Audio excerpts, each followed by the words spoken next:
Y vamos a ver, vamos con la parte de competencia lectora. Vamos a ver lo que es esta lectura que se dice Me gusta cuando callas y es de Rubén Darío.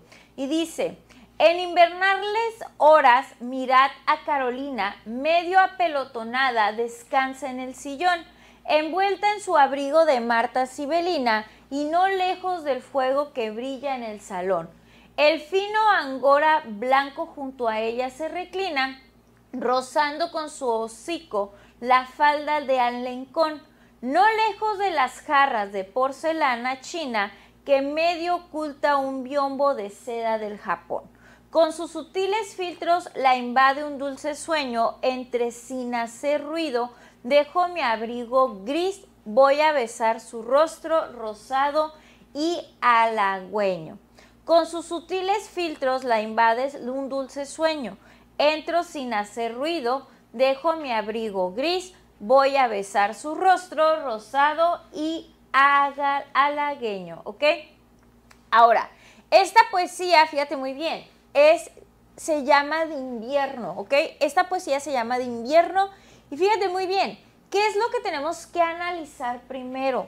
Primero tenemos que saber de qué me está hablando, de qué trata el texto. Entonces dice, en invernales horas, mirad a Carolina, medio apelotonada, descansa en el sillón. O sea, quiere decir que estaba a lo mejor un poco así como que acurrucada, ¿no? Dice, envuelta en su abrigo de Marta Sibelina y no lejos del fuego que brilla en el salón. Si te das cuenta, está diciendo que esta persona, que es Carolina, se encuentra totalmente abrigada y que aparte tiene fuego. Quiere decir que realmente está haciendo demasiado frío, por eso está súper abrigada. El fino angora blanca junto a ella se reclina, rozando con su hocico la falda de alecón. Aquí probablemente estemos hablando de que tiene una mascota y que de alguna forma la está acariciando. No lejos de las jarras de porcelana china que medio oculta un biombo de seda del Japón. Entonces aquí nos está dando una característica también que tiene un biombo. ¿Qué es un biombo? Un biombo es como estas pequeñas tipo puertas que te ayudan a vestirte, que a veces lo hemos visto en las películas, ¿no? Pero eso es un biombo. Con sus sutiles filtros la invade un dulce sueño. Entro sin hacer ruido, dejo mi abrigo gris, voy a besar su rostro rosado y halagueño. Fíjate muy bien, está diciendo que la persona está durmiendo y que la otra persona entra sin hacer ruido para no despertarla. Con sus sutiles filtros la invade un dulce sueño, entro sin hacer ruido, dejo mi abrigo gris, voy a besar su rostro rosado y halagueño. Y vuelve a repetir lo que es nuestra estrofa. Y vamos con la pregunta número 1 acerca de este texto. Y dice así, la razón por la que el autor titula el poema de invierno es porque describe la sensación de frío y la nieve por el rostro rosado, por el uso del abrigo o el fino angora blanco. ¿Cuál de estas consideran ustedes que es la respuesta correcta? Y fíjense muy bien, ahorita nos dice cuál es la razón por qué el autor titula el poema de invierno con este título. ¿Por qué será? Obviamente que no va a ser por la mascota. La mascota no tiene nada que ver con el invierno. Simplemente es una mascota que está acompañando al personaje. Dice, el uso del abrigo. Bueno, el abrigo está haciendo referencia al frío, pero más bien hace referencia a esta sensación de frío y a la nieve. Aquí encontramos nuestra opción de respuesta correcta. No es por el rostro rosado, obviamente, pero el abrigo sí nos habla acerca del invierno, pero es más por la parte de la sensación del frío, porque el que la chica tenga el rostro rosado tiene que ver con la sensación del frío. Ahí está. Vamos con la siguiente pregunta y dice, por la cantidad de versos, fíjate muy bien, esto es lo que nos pide el IPN. El IPN nos pide bastante que aprendamos acerca de las estructuras de la poesía. Por la cantidad de versos y su distribución, el poema se denomina como un soneto, redondilla, décima o elegía. ¿Qué crees tú que sería aquí nuestra opción de respuesta correcta? Vamos a ver a qué va a ser esta parte, ¿sí? ¿Qué es lo que vamos a necesitar? Fíjate muy bien, un soneto. ¿Qué es un soneto? Cuando hablamos de un soneto, quiere decir que vamos a tener una poesía que va a estar conformada por 2 cuartetos y 2 tercetos, ¿ok? Quiere decir que son 2 estrofas de 4 versos y 2 estrofas de 3 versos. Eso es un soneto. Ahora, vamos con la parte de lo que es una redondilla, una décima y una elegía. ¿Ok? Una elegía es una poesía que va a expresar dolor, ¿ok? Prácticamente sufrimiento. ¿Realmente en la poesía anterior hablábamos de sufrimiento? No, no hablábamos de sufrimiento. Con eso ya lo vamos de alguna manera a eliminar. Me queda la redondilla y me queda la décima. La décima es una poesía de 10 versos, ¿ok?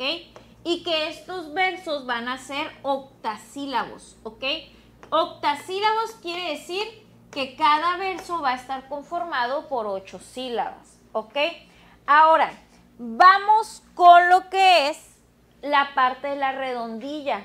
La redondilla son estrofas de 4 versos y estos 4 versos tienen una característica que van a ser de arte menor, ¿ok? ¿Qué quiere decir de arte menor? Que van a ser menos de 8 sílabas, ¿ok? Ese es el arte menor. Entonces, ya tenemos qué es lo que significa cada uno de estos tipos de poesías, ¿ok? Entonces, va para acá, vamos para lo que es la poesía. Ya sabemos en qué se identifica cada una de ellas. Ahora, para saber la respuesta correcta tengo que saber las estructuras. Acuérdate, cada verso es cada línea. Ay, perdón. Ahí está, ¿ok? Cada verso es cada línea que yo llego a tener aquí, ¿sí? Este es cada uno de mis versos. Cuando hablamos de la décima, habíamos comentado que era una poesía de 10 versos. Aquí tengo 1, 2, 3, 4, 5, 6, 7, 8, 9, 10. Hasta aquí sería una décima. Pero como tengo 11, 12, 13, 14, ya no puede entrar la respuesta de la décima. Ahora, me dice que después tenemos una poesía que tiene que ser de 8 sílabas. ¿Cómo voy a considerar las sílabas? Por aquí, por ejemplo, aquí, en invernales horas, mirad a Carolina, ¿ok? Entonces, ¿qué es lo que voy a hacer? Una métrica. Aquí estoy haciendo una sinalefa. Cuando... Ah, no, espérame, no es cierto. Aquí no va sinalefa, ¿eh? Ahí está. Es 1, 2, 3, 4, 5, 6, 7, 8, 9, 10, 11, 12, 13, 14. Tengo 14 sílabas. Adivina qué, ya no es de arte menor. Automáticamente por la estructura yo ya puedo saber que no es de arte menor. Con esto nos queda que efectivamente nuestra opción de respuesta correcta va a ser un soneto, porque tiene 2 estrofas de 4 versos cada uno y otras 2 estrofas de 3 versos. Entonces, con la estructura me quedo que la respuesta correcta es el soneto, ¿sí? Seguimos con la misma poesía y dice, ¿cuántos cuartetos tiene el poema? Y dice, ¿cuántos cuartetos? Ahora, cuando hablamos de un cuarteto, quiere decir que van a ser estrofas con 4 versos, ¿ok? Vamos a ver cuántas estrofas tenemos que son cuartetos. Entonces, aquí en la poesía solamente tenemos estas 2. Esto es un cuarteto, que serían estrofas de 4 versos. Y ya encontramos la respuesta correcta. Entonces te digo, cuando tú no sabes, a lo mejor, cuáles son las estructuras o las características, que esto viene en la parte de comprensión lectora, pues vas a poder llegar a generar un error. En este caso, la respuesta correcta va a ser la respuesta C. Ahí estoy. Y vamos con la siguiente pregunta. Vamos a ver qué es lo que dice.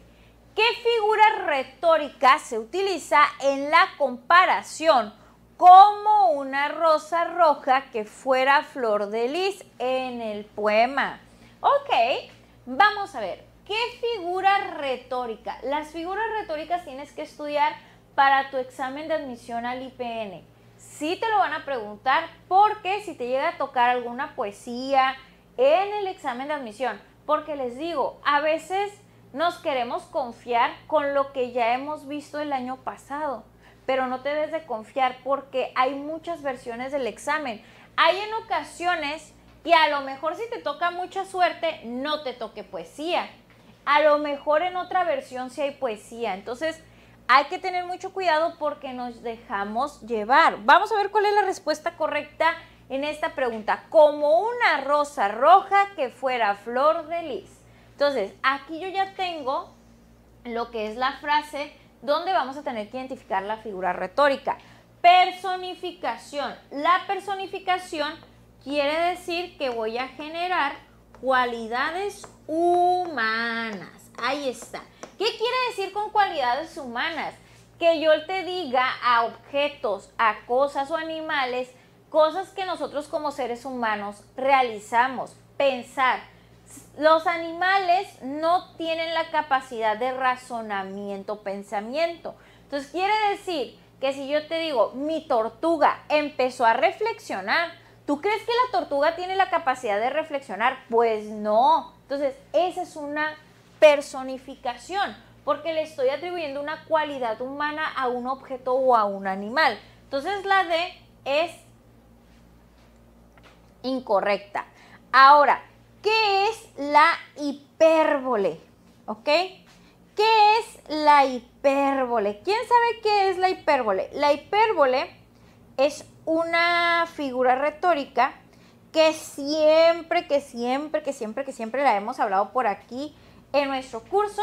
Y acuérdate que la hipérbole es exagerar, es como tu ex. Te voy a decir por qué es como tu ex, porque es el que te va a dar, así como cuando dices, es que llevo miles de horas esperándote.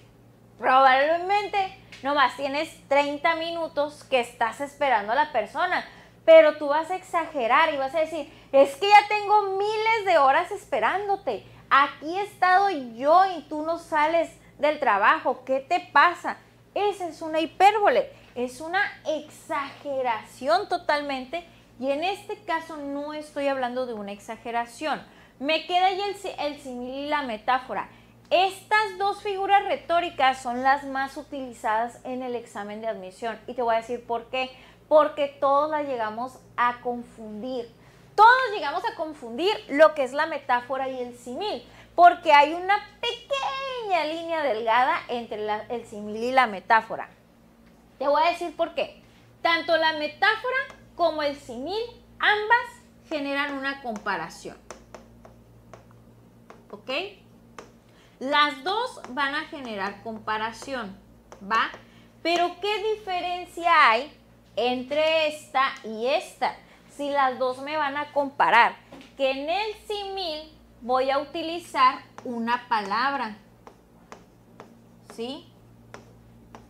Una palabra como. En la parte de la metáfora no voy a utilizar palabras enlaces, lo voy a tomar como si fuera real. Eso es lo que yo voy a hacer, ¿ok?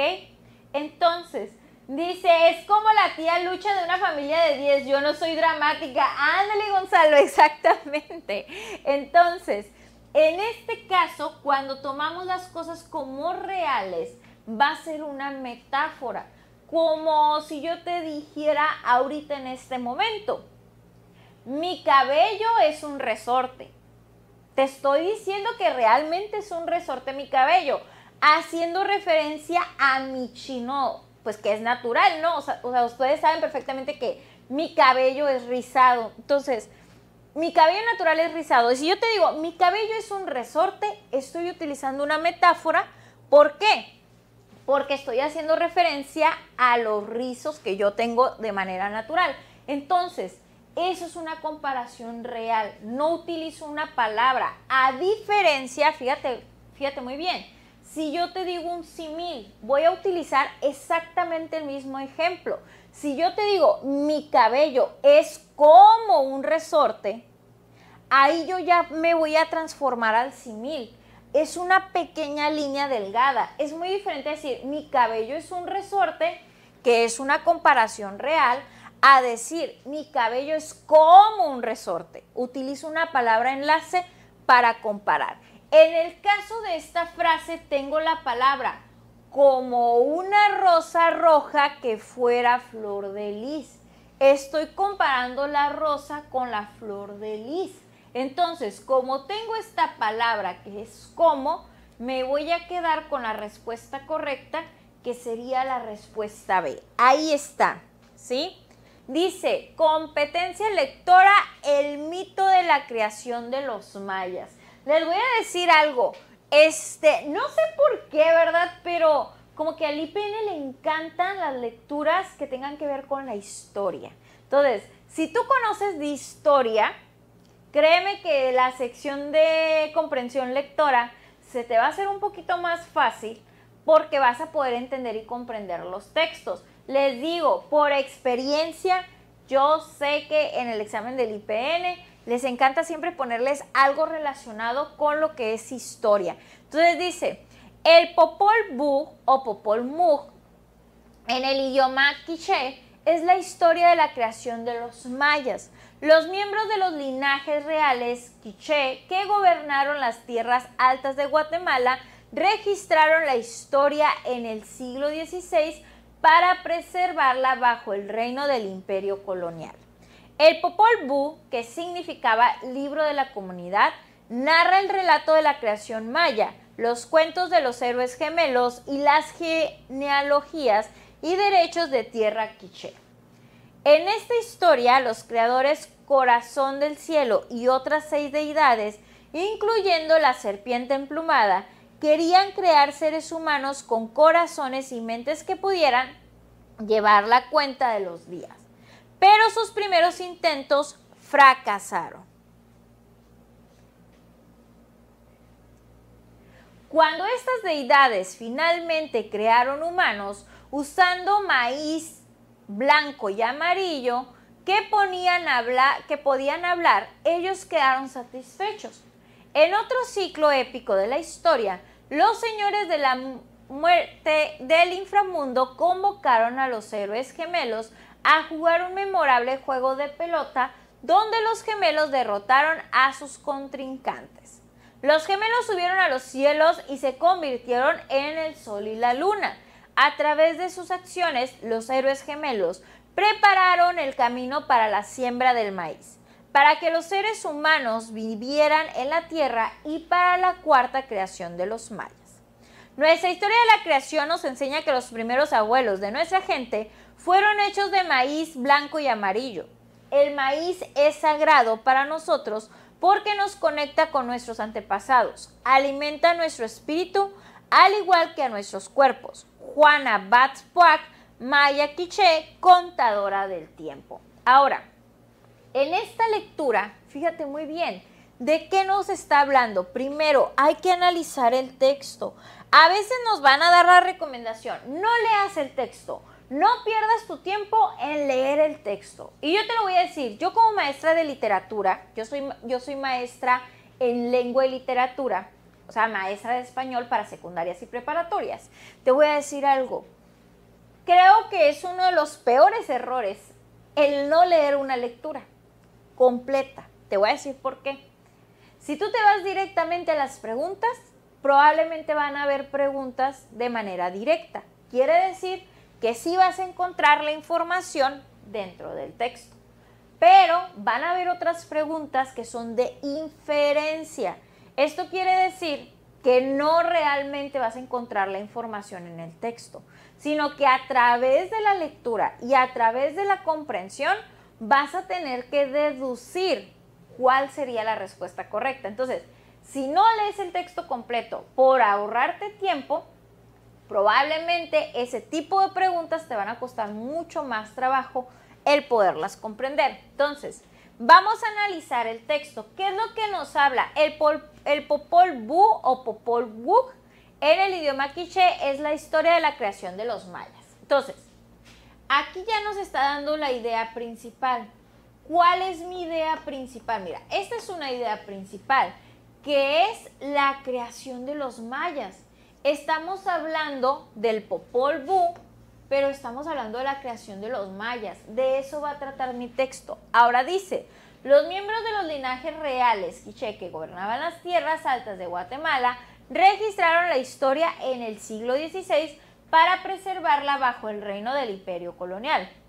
Otra vez, el Popol Vuh, si te das cuenta, es una palabra que se repite porque realmente esto es lo más importante. Esta es mi idea principal, que significa el libro de la comunidad, narra el relato de la creación de los mayas. Otra vez hablamos de la creación de los mayas.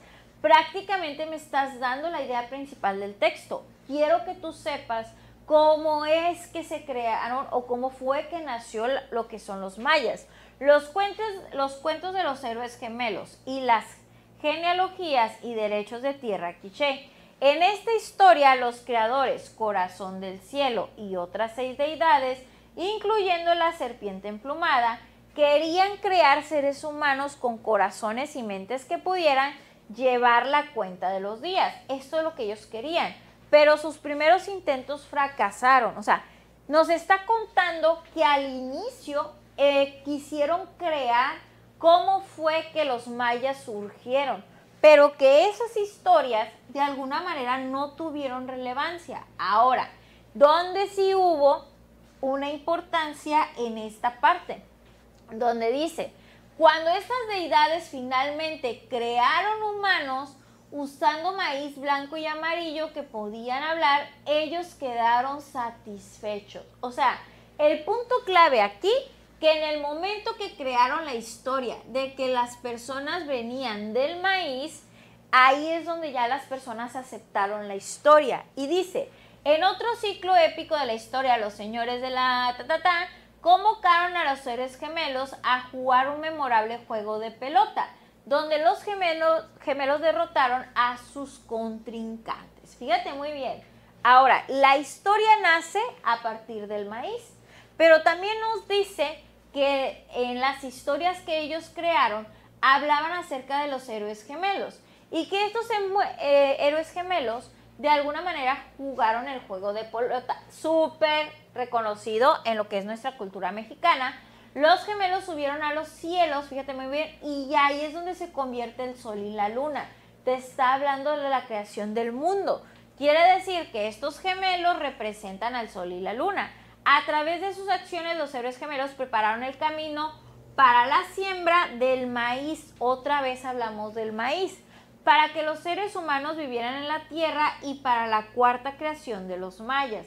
O sea, quiere decir que aquí, tanto el maíz como la parte de la creación de los mayas son ideas principales. Nuestra historia de la creación nos enseña que los primeros abuelos de nuestra gente fueron hechos de maíz blanco y amarillo. El maíz es sagrado para nosotros porque nos conecta con los antepasados, alimenta nuestro espíritu al igual que nuestros cuerpos. Entonces, estamos hablando de una base importante que es el alimento, para que las comunidades o la cultura maya pudiera de alguna manera sobrevivir. Eso es lo que nos está diciendo esta pequeña lectura. Ahora, vamos con la primera pregunta y dice así, porque ya entendimos y comprendimos la lectura. ¿Cuál es la finalidad de la lectura? Fíjate muy bien. ¿Cuál creen ustedes que sería la finalidad de la lectura? A.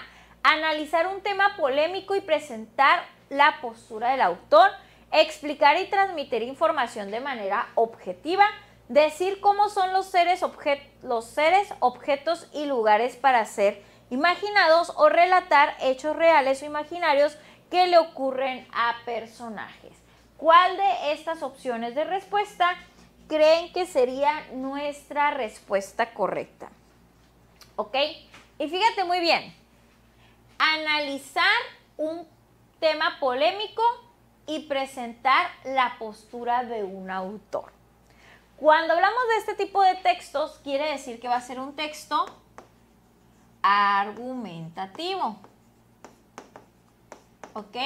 ¿Por qué argumentativo? Porque estamos generando la postura de un autor. Sería la opinión de una persona. Ahora, explicar y transmitir información de manera objetiva. Quiere decir que este tipo de texto sería expositivo. ¿Sí? ¿Qué quiere decir expositivo? Que solamente te quiero brindar la información. No te voy a convencer de nada. No te estoy diciendo que creas en que las personas vienen del maíz o que fueron creadas a través del maíz. No te voy a convencer, solamente te voy a explicar. A diferencia a que si fuera una postura del autor, es tratar de convencerte durante el texto que realmente venimos del maíz.